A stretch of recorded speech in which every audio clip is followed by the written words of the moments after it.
Hey everybody, this is Ian Westerman from EssentialTennis.com, and today I'd like to show you all my favorite drill to work on your toss, placement, and consistency. The service toss is one of those things that seems like it should be really simple and seems like it should be a no-brainer to just be able to, just toss the ball up there and have it be in the right spot for your serve. But a lot of people really have a hard time with it, even high-level players. I've known players in my time that are much stronger players than I am that really struggle with their toss a lot. So it's not just beginners or recreational players. Anybody can have problems with their toss, and what I'm going to show you right now is a great way to work on that. So what I've got set up here, up on the baseline, is just a hopper of tennis balls. You can use your racket as well. If you don't have a basket of balls like I do here, you can take a second racket and just place it right where I have this basket.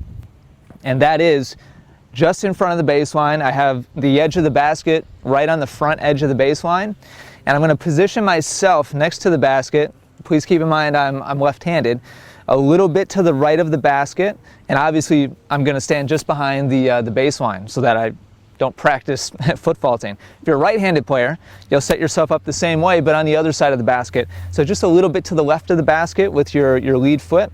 I've got my foot just about at the left edge of the basket, and opposite for left-handed, which I'm going to demonstrate because that's just what I'm used to. I'm sorry. So the keys here, and the biggest mistake that I see players make with their toss that leads to inconsistency and problems being able to reliably put the ball in the right spot, is they use the wrong places on their body to hinge and actually get the ball up out of their hand. You don't want to use your hand and wrist, and you don't want to use your elbow to propel the ball up towards wherever your intended target is. So what you want to use instead is your shoulder. It's really, really important for your consistency. So let's go ahead and move on up to the basket. Again, I'm going to position myself just to the right of it and just behind the baseline. And my goal here at first is going to be to just leave my racket where it is. I'm just going to focus on the toss part. And I'm going to put the ball up at the right height. And the right height is about 6, 8, 10 inches above your maximum reach where you would put your racket. So if I take a full reach, and notice, by the way, that my racket here is in line with the basket. That's why I've got the basket placed here, because it's going to be a natural place for me to extend up and make contact with a good quality serve. So this is a full reach for me. I'm going to want my toss to go about 6, 8, 10 inches, depending on your rhythm. It's going to change a little bit if you have a little bit faster or slower service rhythm.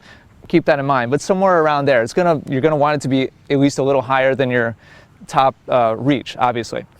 So I'm going to leave my racket down for now, use my shoulder, and extend my arm and shoulder up. Now, if the ball doesn't bounce off the racket face, or if it doesn't go in the basket, doesn't mean it's a failed toss. If you can get within about 6 inches of the basket, then you're doing a pretty good job. Anything that bounces off the edges of the basket is a good toss. That was pretty accurate. And anything that lands inside the basket is, pretty much perfect. That's right in line with what we wanted. So I recommend that you spend some time just practicing this at first. And by the way, see where it lands. If the ball doesn't land within 6 inches of your target, then look for patterns. Very often players with inconsistent tosses tend to push or pull the ball in a certain spot over and over again. So look for patterns and see where you tend to put the ball if it's not where you want it to be. And this is a great way to give yourself immediate feedback on where you're missing your toss target. So once you've gone through this for a while, I recommend that you try to go for a certain number in a row or a certain total. So let's say that I come out to do the drill. Initially, I'd probably go until I make 10 in the basket. So I would certainly go, I would just simply go for my total. And right now I've only got 1, so I would have a little ways to go. Eventually go for maybe 2 or 3 in a row and really kind of hammer down on your consistency. And then eventually what you want to do, a little progression to this, is to actually go to your trophy pose and release the ball and let it bounce.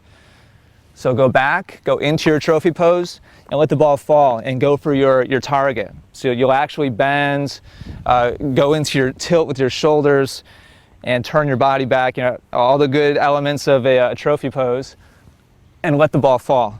There, see, I just had to do it like normal, right? So this is a great way for you to work on your accuracy and your consistency. Keep track of how many you're able to put into the basket. Go for a certain number in a row. Keep track of where your misses are and just make small adjustments. Remember, don't use your wrist, don't use your elbow to flip the ball in the air. It should be from the shoulder, smooth and relaxed, and just guide the ball up into the air. So I hope that you enjoyed this drill. I hope that it helps you. I hope that it helps your serve toss consistency. If you have any comments or questions, please leave them right below this video.